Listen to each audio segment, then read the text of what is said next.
Someone tagged me in the parent group chat out of the blue. Leo's dad, I noticed the lunches you pack for your son look pretty fancy. Starting tomorrow, make an extra portion for my daughter too. I'm not asking for a handout. I'll give you $10 a day. By the end of the month, you'll actually be making a nice little profit. I stared at the screen, feeling nothing but pure disbelief. My son is an extremely picky eater with severe allergies. Every ingredient I use is flown in from specific organic farms across the country. A single meal cost me over $500 to prepare. And now, someone wanted to buy it for $10? I didn't hesitate. I typed a simple reply in the group. No, I didn't expect my son to come home crying from kindergarten the next day. He told me a classmate had snatched his lunchbox, and the teacher had called him selfish for not sharing. Fine, if they want to play dirty, I'll show them what happens when they cross the wrong man. I watched the messages flooding the group chat and almost laughed from spite. The person messaging me had a profile picture of himself with his daughter. His display name was Paisley's dad. Seeing that I hadn't replied immediately, he sent several more messages in a row. Leo's dad, are you there? My Paisley hasn't had much of an appetite lately, but she's really taken a liking to Leo's food. It's not like it's extra work. You're already cooking for your son, so making another portion is easy. $10 a day is a lot. You can get a fast food meal for that price. I know being a single dad is tough, so just look at this as a little extra grocery money. The condescending tone of his messages made my skin crawl. I have no idea where he got the idea that I was a struggling single dad. I do pick up my son alone,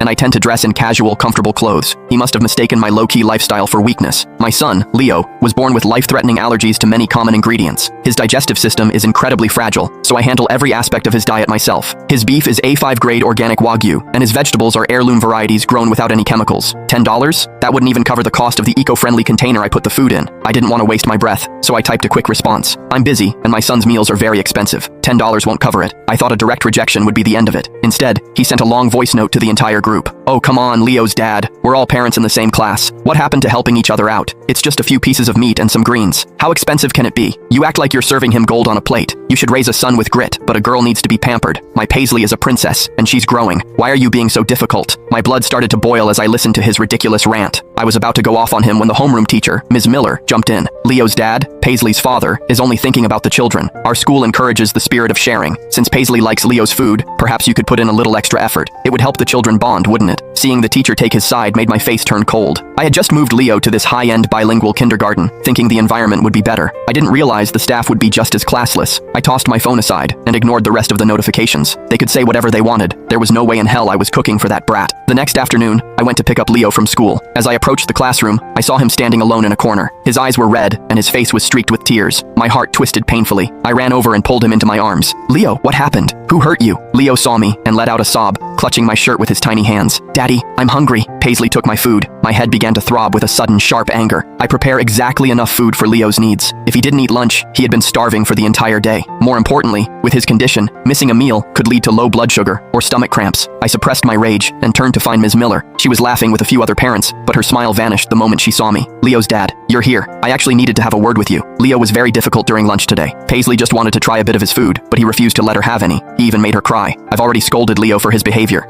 You should teach him at home that being selfish isn't a good trait. I couldn't believe what I was hearing. My son's lunch was stolen, and somehow, he was the one in the wrong? Ms. Miller, that lunch belonged to my son. Why should he be forced to give it away? Is this how you teach your students? My voice was loud enough to make the surrounding parents turn their heads. Ms. Miller looked embarrassed, and her tone sharpened. How can you speak to me like that? It's normal for kids to share food. Besides, Paisley's dad already talked to you yesterday. Even if you didn't want to make an extra portion, what's the harm in her having a few bites? Do you have no sense of community at all? I was shaking with fury as I pointed a finger at her. Don't talk to me about community. My son's meals are custom made to prevent an allergic reaction. You let Paisley steal his food and then call him selfish? I'm telling you now, this isn't over. I picked up Leo and walked out without another word. Back home, I made him a fresh meal. Watching him eat like he hadn't seen food in years made tears sting my eyes. I opened the group chat and tagged both Paisley's dad and Ms. Miller. I want an explanation for what happened at lunch today. Since when is stealing okay? I'll be at the school tomorrow morning. If my son doesn't get an apology, I'm not letting this go. A second later, Paisley's dad replied, Oh, so the villain is playing the victim now? My Paisley eating your kid's food is a compliment to you. Don't be so ungrateful. See you tomorrow then. You think I'm scared of you? The group chat was chaotic that night. After those arrogant messages, Marcus started rallying the other parents against me. Let's be real, everyone. This guy is a single dad who probably couldn't keep his wife, and he has a nasty temper to match. My Paisley felt sorry for his kid and tried to be friendly by sharing his food. Instead of being thankful, he's in here screaming at everyone. A kid from a broken home like that isn't going to be mentally healthy. You should all keep your kids away from Leo before he ruins them. A few parents who were close to Marcus immediately chimed in. Exactly. He's always acting so superior. Does he think his kid eats gold or something? Kids from single-parent homes are always selfish. Ms. Miller was right to scold him. Marcus, don't let him get to you. Your wife is a high-level executive at a top firm. You don't need to waste your time on lowlifes like him. I watched the disgusting comments scroll by, my fingers flying across the keyboard. Lowlife? Executive wife? Is that where you get the confidence to steal from a child? Since you think theft is justified, let's settle this in person tomorrow.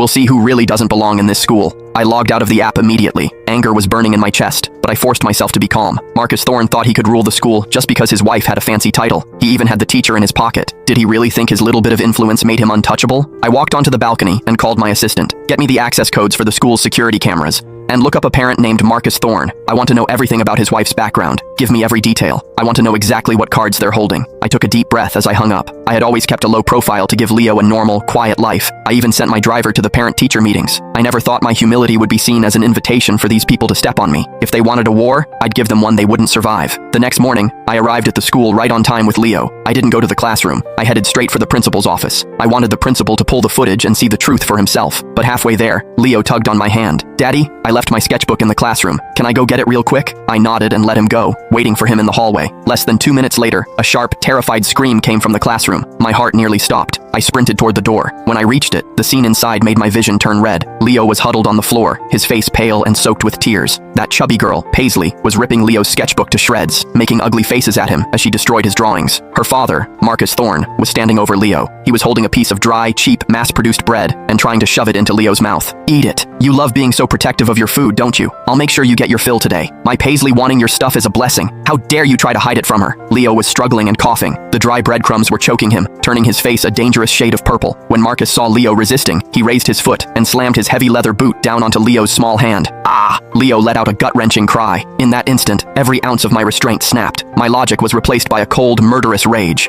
I charged in like a storm, kicking a desk out of the way with a deafening crash. I grabbed Marcus by the collar, slammed him against the wall, and delivered a slap so hard it echoed through the room. Slap! I used every bit of my strength. Marcus was dazed instantly, blood leaking from the corner of his mouth. I didn't stop. I swung again, hitting the other side of his face. You laid a hand on my son! I'll kill you! I roared, my eyes probably looking like those of a demon. Marcus finally snapped out of his shock. He started screaming like a cornered rat, lunging at me. You bastard! You dare hit me! Do you have any idea who my wife is? He grabbed a glass vase from a nearby table and hurled it at me. I dodged it, and the glass shattered against the wall. Marcus picked up a jagged shard of glass and pointed it at me, his eyes full of venom. My wife is Scarlett Thorne, the regional director at Apex Investments. You're dead. I'll make sure you and your brat are run out of this city. Just then, Ms. Miller and a group of security guards burst into the room. The teacher didn't even look at the situation before she started screaming at me. Leo's dad, have you lost your mind? How dare you commit an assault inside this school? Guards, grab him. If anything happens to Paisley's father, you'll never be able to pay for the damages. The guards began to close in on me. Marcus held the glass shard, a twisted, arrogant smirk growing on his face. Scared now? It's too late. I'm going to make you and your son crawl on the floor and lick my boots. I shielded Leo behind me, staring at Marcus with a gaze so cold it could have turned the room to ice. I ignored the guards and knelt down to check on Leo's hand. There was a deep, dark boot print on his fair skin. The area was already starting to swell and turn a sickening shade of purple. Leo was shaking with pain, biting his lip to keep from crying, his eyes filled with pure terror. The sight felt like a knife being driven into my heart. I could barely breathe from the pain of seeing him like this. I stood up and swept my gaze across the teacher and the guards. Try to touch me and see what happens. My voice wasn't loud, but the sheer authority in it made the guards freeze in their tracks. I pulled out my phone and dialed the police. I'm at Sunnyside Bilingual Kindergarten. My son has been assaulted, and I'm currently being threatened with a weapon. After hanging up, I looked at the still smirking Marcus. What did you say your wife's name was? Scarlett Thorne from Apex Investments? Marcus thought I was finally showing fear. He lifted his chin and waved the glass shard in front of my face. What? Finally realizing how much trouble you're in? My wife has connections in this city that a peasant like you couldn't even dream of. Get on your knees and beg for mercy right now. Maybe I'll consider letting you live. Ms. Miller chimed in with a sneer. Leo's dad, I warned you to know your place. You can't afford to offend someone like Paisley's father. Now that you've caused this mess, Leo is expelled. And good luck ever finding a job in this city again. I looked at these two pathetic clowns and let out a dark laugh. I didn't argue with them. I just called my assistant again. Get everything we have on Apex Investments. Tell the legal department to prepare a criminal lawsuit. Also, tell the head of Apex to get his ass down to Sunnyside Kindergarten in 10 minutes. Now. Marcus burst into a fit of exaggerated laughter the moment the words left my mouth. Ha ha ha ha. Look at this guy acting like a big shot. You're going to tell the head of Apex what to do? Who do you think you are? You've watched too many movies. The other teachers and parents nearby whispered and smirked, clearly thinking I was bluffing to save face. A few minutes later, the wail of sirens reached the school gates. 2 police officers rushed into the classroom. They frowned at the mess and the sight of Marcus holding a shard of glass. Who called the police? What's going on here? The moment Marcus saw the officers, he dropped the glass. He clutched his swollen face and burst into fake tears, his act changing in a heartbeat. Officers, thank God you're here. This lunatic attacked me the second he walked in. Look at my face. He nearly knocked my teeth out. He even tried to hurt my daughter. You have to arrest him.